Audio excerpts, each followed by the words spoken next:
एक भी चैप्टर छोड़ना तुम बिल्कुल अफोर्ड नहीं कर सकते, इतने ज्यादा जरूरी है ये। इसको स्टार मार्क कर लो, VVI, वेरी वेरी इंपॉर्टेंट, ठीक है।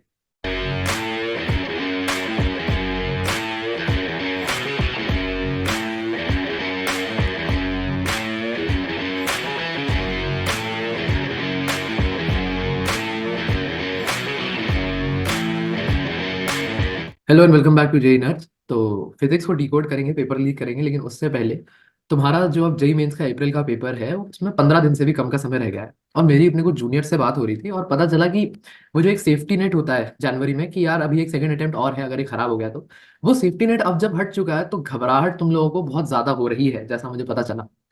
तो यार उसका मेरे को जो अपने टाइम पे एक रामबाण उपाय समझ आया था वो था कि व्यस्त हो जाओ। ठीक है, जितना ज्यादा तुम व्यस्त रहोगे, अगर तुम दिन में ऐसा है कि 24 घंटे का दिन है, 8 घंटा तुम सो रहे हो, बच्चे 16 घंटे, 16 घंटे में से तुम 1.5 2 घंटा तुम खाने पीने नहाना धोना सबका निकाल दो, बाकी 14 घंटे तो तुम्हें पढ़े ही जा रहे हो। तो तुम्हें सोचने का टाइम ही नहीं मिलेगा। रात को बिस्तर पे लेटने से पहले आदमी सोचता है, सोने से पहले, और आधा आधा घंटा 1 घंटा सोचता रहता है। तुम पूरा दिन इतना पढ़ो, इतना थक जाओ कि तुम्हें लेटते ही नींद आ जाए, तो सोचने का टाइम ही नहीं मिलेगा। बहुत मजाकिया सी बात लग रही होगी, लेकिन बहुत सही काम करा था ये मेरे लिए। कोशिश करना तुम इसको अपने पे अप्लाई करने की। बिजी हो जाओ भाई, पढ़ते ही जाओ, पढ़ते ही जाओ, पढ़ते ही जाओ, इतना पढ़ते जाओ कि फालतू बातें दिमाग में आने का टाइम रहे ही ना। क्या होगा, कैसे होगा, पेपर मुश्किल आ गया, आसान आ गया, नॉर्मलाइजेशन की गड़बड़ हो गई, कुछ हो गया, तुम्हारे हाथ में है नहीं। तुम्हारे हाथ में क्या है? मेहनत करते जाना, पढ़ाई करते जाना, वो करते जाओ, रिजल्ट तुम्हें अपने आप मिल जाएगा, मेरी गारंटी है। अगर तुम 15 15 घंटे रोज पढ़ोगे, मैं तुम्हें अभी लिखित में दे सकता हूँ कि हो जाएगा तुम्हारा, फालतू घबराने की जरूरत नहीं है। दूसरी बात ये कि ये बात अभी मैंने क्यों बोली, क्योंकि कुछ जूनियर से मेरी बात हुई, तो यार अब तुम लोगों से डायरेक्ट इंटरेक्शन तो है नहीं, तो जो भी उन लोगों को प्रॉब्लम्स आती है मैं अज्यूम कर लेता हूँ कि कहीं ना कहीं तुम लोग भी थोड़ा बहुत हो सकता है महसूस कर रहे हो, तो तुमसे वो बातें कर लेते हैं। बाकी तो यार जो भी तुम लोगों को लगता है, क्या लग रहा है, घबराहट हो रही है, अच्छा लग रहा है, बुरा लग रहा है, कुछ दिक्कत आ रही है, कोई ज़रूरत है, वो सब कमेंट्स में लिख दिया करो। हम लोग कमेंट्स यार थोड़ा बिजी रहते हैं तो सारे तो नहीं पढ़ पाते, बट जितने पढ़ते हैं कोशिश करते हैं सबका रिप्लाई कर दे, ठीक है। तो अब जिसके लिए तुमने वीडियो खोला है, जेई मेंस के फिजिक्स का पेपर लीक करना है। अभी मजा आएगा ना भिड़ो। पेपर लीक करना है मतलब तुम्हें एकदम ऐसे खोल खोल के डिटेल में जाना है कि क्या पूछ रहा है जेई मेंस एनटीए, क्योंकि पैटर्न पे पूछ रहा है तो प्रिडिक्ट करना बहुत ज्यादा मुश्किल नहीं है, ठीक है। तो इसी के साथ स्टार्ट करते हैं। पहली चीज, जनवरी अटेम्प्ट का वेटेज देख लेते हैं। तुम्हें बार बार पुरानी वीडियोस में भी मैंने और तिजिल ने कहा है कि जनवरी अटेम्प्ट ही तुम्हारे अप्रैल अटेम्प्ट का मेन वो रहता है सोर्स कि कैसा पेपर क्या आएगा, ठीक है। तो 70% क्वेश्चन फिजिक्स में इजी आए, 20% क्वेश्चन मुझे मॉडरेट लगे और 10% डिफिकल्ट लगे। वो भी ये समझ लो, अगर 10% थोड़ा ऐसे फॉर्मूला से पूछ लिए जो जनरली नहीं पढ़ाए जाते या बच्चे इग्नोर कर देते हैं, या फिर कुछ ऐसा कंसेप्ट पूछ लिया जिसमें कैलकुलेशन बहुत ज्यादा हो गई, वरना ये जो डिफिकल्ट सेगमेंट का क्वेश्चन है ना, ये भी सॉल्वेबल था। ऐसा नहीं था कि ये क्वेश्चन तुमसे हो ही नहीं सकता है, बहुत मुश्किल पूछ लिया या आधा घंटा लग रहा है सॉल्व करने में, ऐसा नहीं था। पूरा पेपर सॉल्वेबल था और मेरे को पहली बार ऐसा पेपर लगा फिजिक्स का जिसमें 100 में 100 लाना was very easy and very much possible, ठीक है। तो फिजिक्स आ रही है इजी। यहाँ से तुम्हारा की टेक अवे क्या है कि तुम्हारा अगर केमिस्ट्री मैथ गड़बड़ा भी रहा है तो फिजिक्स से तुम अपना बेस बनाना है नंबर होगा। अगर तुम वो टारगेट कर रहे हो 220 240, तो कोशिश करो उसमें से 90 से 100 नंबर तुम फिजिक्स से अकेला निकाल ले जाओ, ताकि मैथ्स और केमिस्ट्री मिला के फिर तुम्हें बाकी 100 120 नंबर लाने हो। वो करना बहुत ज्यादा मुश्किल नहीं होता, ठीक है। अब मैंने क्या करा है, सेट वाइज चैप्टर्स को कर दिया है अरेंज, ठीक है। सेट वाइज चैप्टर्स ऐसे, पहला सेट जो मैं तुम्हें बताऊंगा ये, इसमें तुम्हारे वो चैप्टर्स है जिनकी वेटेज सबसे ज्यादा है और जो करने में आसान भी है। तो ये समझ लो, ये जो 10 चैप्टर है ना, इनसे मैंने अच्छी रिसर्च करी यार, जनवरी के बहुत सारे पेपर वगैरह देखे फिजिक्स के। इससे तुम्हारा 50 से 60% सिलेबस पूरा हो रहा है इन 10 चैप्टर्स में से, ठीक है। तो नाम सुन लो, मॉडर्न फिजिक्स बहुत इंपॉर्टेंट है, electrostatics, current electricity, thermodynamics and KTG, EM waves, moving charges, MEC, magnetism, इसको तुम जो बोलना चाहो, बट हाँ, इसमें एमईसी भी है और मैग्नेटिज्म दोनों है। वो जो अर्थ मैग्नेटिज्म वाला जो चैप्टर है वो, और तुम्हारा जो मूविंग चार्जेस वाला चैप्टर है वो।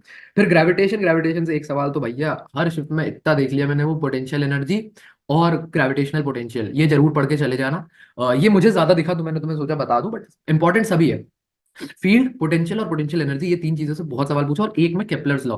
केपलर्स लॉ, बट शायद यार ये एनटीए वाले क्या कर रहे हैं ना, जो सिलेबस कट रहा है उसमें से भी सवाल पूछ ले जा रहे हैं। तो तुम मुझे कंफर्म करके बताना एक बार कमेंट्स में कि केपलर्स लॉ कटा है या नहीं, क्योंकि मैंने कहीं सुना था कटा है, बट मुझे नहीं लगता कटा है। फिर भी फील्ड, पोटेंशियल और पोटेंशियल एनर्जी जरूर कर लेना, ये मुझे बहुत दिखा सवाल। उसके बाद इलास्टिसिटी एंड सॉलिड्स, इसमें तो तुम्हारे मॉड्यूल्स आए। उसके बाद कैपेसिटर, कैपेसिटर को तुम इसके साथ भी पढ़ सकते हो, इलेक्ट्रोस्टैटिक्स के साथ कई बार एक ही चैप्टर में पढ़ा देते, मैंने एक ही चैप्टर में पढ़ा था। Units, dimensions, error then vector, इसका एक सवाल, और अगर दोनों आ गए तो भैया बल्ले बल्ले, 2 सवाल तुम्हें दोनों मिल जाएंगे, ठीक है। उसके बाद ये हो गए तुम्हारा ये चैप्टर्स। तुमने अगर नहीं करे इनमें से कोई भी चैप्टर अगर अभी नहीं करा है तो वीडियो आधी बंद कर दो, अभी बंद कर दो वीडियो, और जाके इनमें से इन जो भी बचा है उसको पहले पूरा करो, उसके बाद आके सेट 2 और सेट 3 देखना, क्योंकि इसमें से एक भी चैप्टर छोड़ना तुम बिल्कुल अफोर्ड नहीं कर सकते, इतने ज्यादा जरूरी है ये। इसको स्टार मार्क कर लो, VVI, वेरी वेरी इंपॉर्टेंट, ठीक है। और सेट 2 की बात कर लेते हैं। सेट 2 में वो चैप्टर थे जिनकी वेटेज अच्छी खासी रही, हल्के से मुश्किल लगते हैं कभी कभार बच्चों को, तो इनको सेकंड प्रायोरिटी पर डाला कि सेट 1 की बात कर लेना भाई लोग। तो इनमें कौन से चैप्टर है तुम्हारा? Semiconductor devices. सेमीकंडक्टर डिवाइसेस हालांकि आगे लिखा है बट अभी बता रहा हूँ, एनसीईआरटी जरूर पढ़ लेना भाई, इससे एनसीईआरटी से थ्योरी सवाल सीधे पूछ लेता है सेमीकंडक्टर से।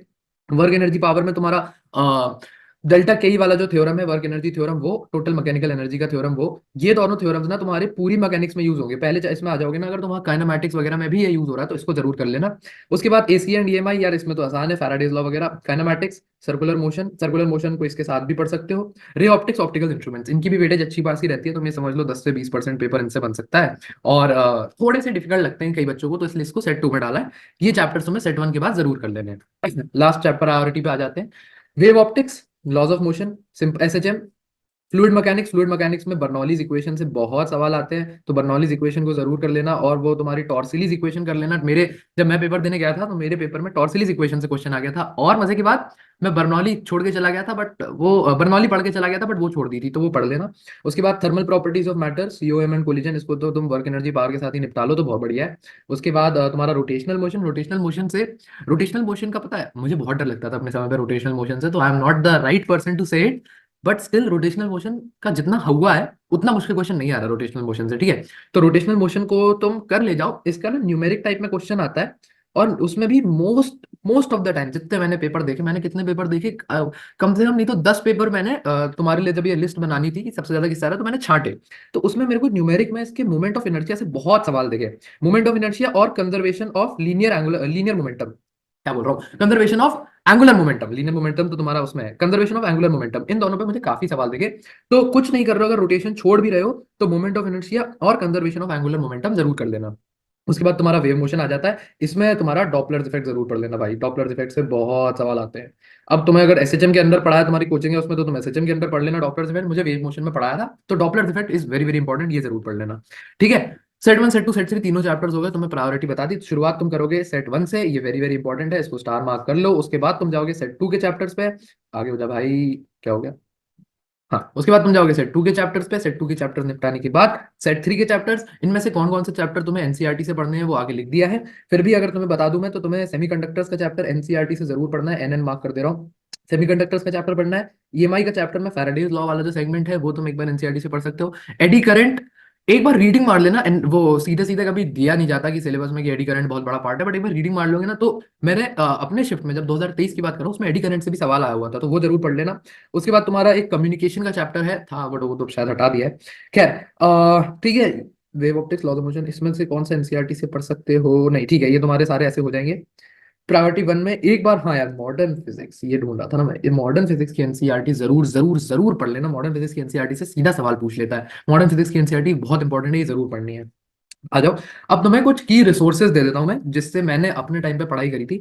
एजुनीति नाम का चैनल है, मोहित गोयनका सर का चैनल है, और कोई प्रमोशन नहीं कर रहा मैं, आगे देखोगे तो, अगर तुम तो जेई वाला से एक वो बना ले रखा है सोर्स, तो ऐसा कुछ नहीं है कि मैं कोई पर्टिकुलर प्रमोशन वगैरह है, बट एजुनीति चैनल है ना, मेरी फिजिक्स अच्छी थी, मतलब लेकिन उतनी अच्छी थी कि 100 में मेरे 80 आ सकते थे, 100 में 96 जो मेरे कर पाया मैं, वो थे एजुनीति के कारण। एजुनीति से बेहतरीन फिजिक्स के लिए कोई चैनल नहीं है, ठीक है। मैं तुम्हें की चीजें बता रहा हूँ जो मैंने अपने टाइम पे रिसोर्सेज यूज करे थे, वो बहुत ज्यादा हेल्पफुल हुए थे मुझे, और तुम्हारे लिए भी हो सकते हैं।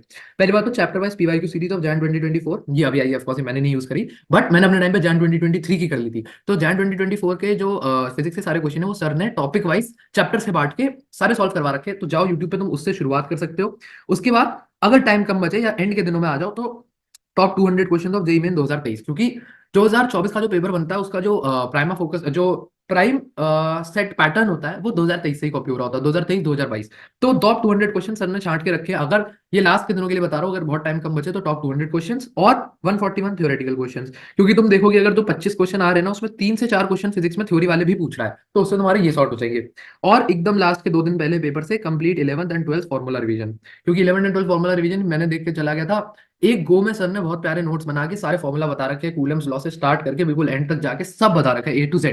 तो लास्ट डेज में कंप्लीट 11 फॉर्मूला रिवीजन यूज कर लेना। चाहोगे तो इन सारी वीडियोस के लिंक्स तो मैं डिस्क्रिप्शन में डाल के दे देंगे, बट तुम सीधा सीधा इन टॉपिक्स को यूट्यूब पे टाइप करोगे और साथ में एजुनीति का वो डाल दोगे टैग, तो तुम्हें मिल जाएगा बहुत इजीली। अगली चीज, NCERT reading of theory chapters, वो मैंने तुम्हें बताया, मॉडर्न फिजिक्स और सेमीकंडक्टर्स बहुत ज्यादा जरूरी है। ईएमआई में फैराडेज लॉ और तुम्हारा एसी में एडी करंट्स, ठीक है। अब वो ईएमआई में आ जाता तो तुम तो देख लेना। उसके बाद कंप्लीट चैप्टर रिवीजन अगर तुम्हें करना है, हालांकि टाइम कम है, तो जितना जल्दी कर सकते हो ये कंप्लीट चैप्टर वाली चीज निपटा लो। लेकिन अगर कंप्लीट चैप्टर रिवीजन करना चाहते हो तो 2022 की जो मंजिल सीरीज आई थी, देखो सॉरी टू से बट इस बार जो रिसेंट ईयर्स में मंजिल सीरीज आई है, इस साल की भी और कहीं काफी हद तक पिछले साल की भी, फिजिक्स मुझे उतनी अच्छी नहीं लग रही है। और ये मैं कहने के लिए थोड़ा सा एलिजिबल भी हूँ क्योंकि मेरा फिजिक्स बहुत फेवरेट सब्जेक्ट है। तो मैं ढंग से एनालाइज कर सकता हूँ फिजिक्स के लेक्चर्स को कि कौन से लेक्चर की क्वालिटी अच्छी है या बुरी। तभी मैं तुम्हें एजुनीति बताया, वो बहुत बढ़िया चैनल है। बट इस बार की मंजिल सीरीज इतनी बढ़िया नहीं लगी मुझे। 2022 में मंजिल सीरीज आई थी जिसका ना ग्रीन और येलो थीम का थंबनेल है, उसमें शिवेंदु सर ने लेक्चर्स लिए थे। बहुत बढ़िया मंजिल सीरीज है वो, भले ही वो लेक्चर 5-6 घंटे का है, लेकिन 2x पे करके देखोगे और साथ पे सवाल लगाते जाओगे, मैक्सिमम तुम्हारा 3.5 से 4 घंटे में चैप्टर इतना बेहतरीन तरीके से तैयार हो जाएगा कि तुम सोच नहीं सकते। तो कहीं कोई चैप्टर सेट 1 और सेट 2 में से तुम्हें बहुत मुश्किल लग रहा है और लग रहा है कि यार अभी सॉल्व नहीं हुआ, तो जाओ मंजिल सीरीज, ग्रीन येलो थंबनेल का उनका थीम रहा, 2022 की मंजिल सीरीज है, शिवेंदु सर ने लेक्चर दिए थे, उन लेक्चर्स को देखो, तुम्हारा ए टू जेड बेहतरीन रिवीजन हो जाएगा। ठीक है। तो की रिसोर्सेज हो गए, प्रायोरिटी चैप्टर्स हो गए, वेटेज का ब्रेकडाउन हो गया, सारी चीजें तुम्हें बता दी हैं। फिजिक्स का पेपर अब लग रहा है कि थोड़ा बहुत लीक कर दिया है तुम्हारे लिए। बाकी कोई भी दिक्कत वगैरह हो तो तुम्हें वीडियो के स्टार्ट में भी कहा, कमेंट कर दिया करो। ज्यादा टेंशन वेंशन लेने की जरूरत नहीं है, ढंग से एक सेट प्लानर जो दिए जा रहे हैं उन प्लानर्स को फॉलो करो, पूरी लगन के साथ पढ़ाई करो, निकल आएगा पेपर, ऐसी कोई दिक्कत होती नहीं है जेईई मेंस में। ठीक है। ऑल द वेरी बेस्ट, पढ़ाई करते रहो, बाय बाय।